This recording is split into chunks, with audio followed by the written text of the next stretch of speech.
ಕನ್ನಡ ನಾಡು ಇದು ಕನ್ನಡಿಗರ ನಾಡಿಮಿಡಿತ.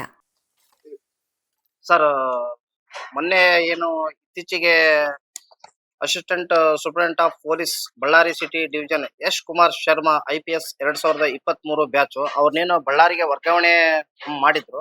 ವರ್ಗಾವಣೆ ಮಾಡಿದ ತದನಂತರದಲ್ಲಿ ಅವ್ರನ್ನ ಡ್ಯೂಟಿ ಕೂಡ ಜಾಯಿನ್ ಆಗಲ್ದೇ ರೀತಿಯಲ್ಲಿ ನೋಡ್ಕೊಂಡಿದ್ದಾರೆ. ಮತ್ತೆ ಒಬ್ಬ IPS ಅಧಿಕಾರಿನೇ ಟ್ರಾನ್ಸ್ಫರ್ ಆದ್ರಗಿನೇ ಒಬ್ಬ IPS ಅಧಿಕಾರಿಗೆ ಚಾರ್ಜ್ ತೊಳಕ್ಕೆ ಆಗ್ತಾ ಇಲ್ಲಪ್ಪ ಅಂತಂದ್ರಗಿನೇ ಸರ್ಕಾರ ಯಾವ ಮಟ್ಟಕ್ಕಿದೆ? ಒಬ್ಬ IPS ಅಧಿಕಾರಿಗೆ ಚಾರ್ಜ್ ತೊಳಕ್ ಆಗಲ್ಲ ಅಂದ್ರೆ ಒಬ್ಬ KS ಅಧಿಕಾರಿ ಹೆಂಗ, FDA SD ಅಧಿಕಾರಿಗಳು ಹೆಂಗ?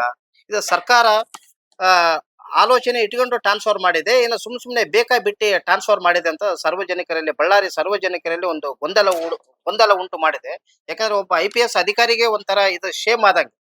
ಯಾಕಂದ್ರೆ ಒಬ್ಬ ಎಷ್ಟೋ ಕಷ್ಟಪಟ್ಟು, ಎಷ್ಟೋ ನಿಷ್ಠೂರಿಟ್ಟು, ಎಷ್ಟೋ ವರ್ಷಗಳನ್ನ ಕಷ್ಟಪಟ್ಟು ಕಣ್ಣಿಗೆ ಎಣ್ಣೆ ಬಿಟ್ಕೊಂಡು ಓದಿರ್ತಾರೆ. IPS ಜಾಬ್ ತಗೋಬೇಕಂದ್ರ ಸಾಮಾನ್ಯ ವಿಷಯ ಅಲ್ಲ. ಕುಮಾರ್ ಶರ್ಮಾ ಅವರು 2023 ಬ್ಯಾಚ್ ಎಷ್ಟು ಖಡಕ್ IPS ಆಫೀಸರ್ ಅವರು. ಅಂತವ್ರಿಗೇನೆ ಚಾರ್ಜ್ ತಗೊಳ್ಳಲ್ಲ ಅಂತಂದ್ರಗೇನೆ ಈ ಸರ್ಕಾರ ಏನ್ ಮಾಡ್ತಿದೆ? ಮಾನ್ಯ ಮುಖ್ಯಮಂತ್ರಿಗಳು ಏನ್ ಮಾಡ್ತಿದಾರೆ? ಮಾನ್ಯ ಹೋಮ್ ಮಿನಿಸ್ಟರ್ ಏನ್ ಮಾಡ್ತಿದಾರೆ? ಉಪ ಮುಖ್ಯಮಂತ್ರಿಗಳು ಏನ್ ಮಾಡ್ತಿದಾರೆ? ಮತ್ತೆ ಜಿಲ್ಲಾ ಉಸ್ತುವಾರಿ ಸಚಿವರು ಇಲ್ಲಿ ಏನ್ ಮಾಡ್ತಿದ್ದಾರೆ ಅಂತಂದೇಳಿ ಒಂದು ನಿಗೂಢ ಪ್ರಶ್ನೆಯಾಗಿ ಕಾಡ್ತಿದೆ. ಅದಕ್ಕೆ ಮಾನ್ಯ ಮುಖ್ಯಮಂತ್ರಿಗಳು ಮತ್ತೆ ಕರ್ನಾಟಕ ಸರ್ಕಾರ ಮತ್ತೆ ಇದನ್ನೆಲ್ಲ ಒಳಗೊಂಡಿರ್ತಕ್ಕಂತ ಮಾನವರಿಗೆ ಮತ್ತೆ ಮನುಷ್ಯರಿಗೆ ತೊಂದರೆ ಆದ್ರೆ ಏನಾದ್ರೆ ನಮಗೆ ಕಂಪ್ಲೇಂಟ್ ಕೊಡ್ರಿ ಅಂತಂದು ಮಾನವ ಆಯೋಗಗಳು ಅಧ್ಯಕ್ಷರು ಬಳ್ಳಾರಿ ಬಂದಾಗ ಹೇಳೋಗಿದ್ರು. ಒಬ್ಬ IPS ಅಧಿಕಾರಿಗೆ ಈ ತರ ಅವಮಾನ ಮಾಡ್ದಂಗಿದ್ರು.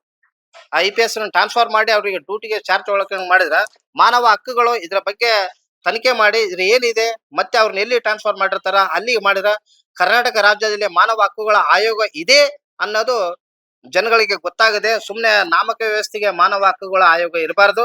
ಇದಕ್ಕೋಸ್ಕರ ಸಂಬಂಧಪಟ್ಟಂತೆ ಈ ವರದಿಯನ್ನು ಸಲ್ಲಿಸಿದ ನಂತರ ಅವರು ಮಾನವ ಹಕ್ಕುಗಳ ಆಯೋಗದ ಶ್ಯಾಮ್ ಭಟ್ ಸಾರೆ ಏನಿದಾರಲ್ಲ, ಮಾನವ ಹಕ್ಕುಗಳ ಆಯೋಗದ ಅಧ್ಯಕ್ಷರು, ಇದನ್ನ ಮಾನ್ಯ ಮುಖ್ಯಮಂತ್ರಿಗಳಿಗೆ ಚರ್ಚೆ ಮಾಡಿ ಈ ತರ ಮುಂದಿನ ದಿನಗಳಲ್ಲಿ ಯಾವುದೇ ಒಬ್ಬ ಅಧಿಕಾರಿಗೆ ಆಗಲ್ದಂಗ ನೋಡ್ಕೋಬೇಕಂತಂದೇಳಿ ಘನವೆತ್ತ ಸರ್ಕಾರಕ್ಕೆ ನಾನು ಆಗ್ರಹ ಮಾಡ್ತಾ ಇದ್ದೀನಿ ಸರ್. ಶಾಸಕರು, ಸಂಸದರು ಇದೆಲ್ಲ ಸೆಕೆಂಡ್ರಿ ಸರ್. ಶಾಸಕರು, ಸಂಸದರು 5 ವರ್ಷಗಳ ಕಾಲ, ಅಧಿಕಾರಿಗಳು 50 ವರ್ಷಗಳ 35 ವರ್ಷಗಳ ಕಾಲ ತಮ್ಮ ಸಾರ್ವಜನಿಕರ ಜೀವನದಲ್ಲಿ ತೊಡಗಿಸ್ಕೊಂಡಿರ್ತಾರೆ.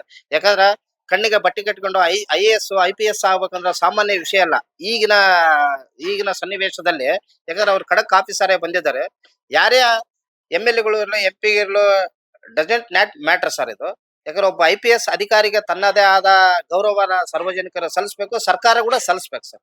ಸಬ್ಸ್ಕ್ರೈಬ್ ಮಾಡಿಕೊಳ್ಳಲು ಕೂಡಲೇ ಪಕ್ಕದಲ್ಲಿ ಕಾಣುವ ಬೆಲ್ ಐಕಾನ್ ಕ್ಲಿಕ್ ಮಾಡಿ ನೋಟಿಫಿಕೇಶನ್ ಪಡೆಯಿರಿ.